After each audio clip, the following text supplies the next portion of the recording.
Dans les quartiers de Damas encore contrôlés par le régime de Bachar al-Assad, la vie des habitants est rythmée par les mortiers. Tirés depuis les banlieues tombées aux mains des rebelles, des dizaines touchent chaque jour aléatoirement les rues de la capitale. Avant de sortir de chez toi ou du bureau, tu veux savoir où sont tombés des mortiers.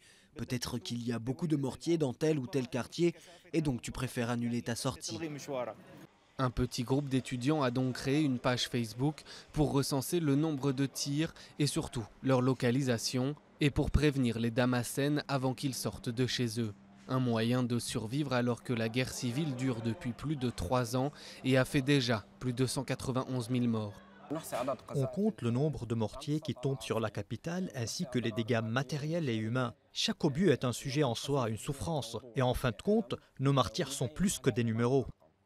La page Facebook est aujourd'hui suivie par plus de 300 000 personnes.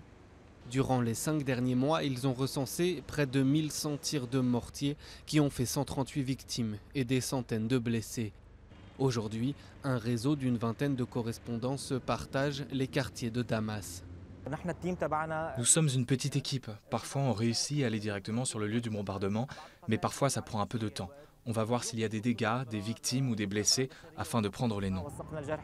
D'après leurs estimations, le record du nombre de mortiers tirés sur la capitale reste lors des élections présidentielles syriennes de juin dernier, pendant lesquelles plus de 150 tirs avaient touché la capitale en une journée.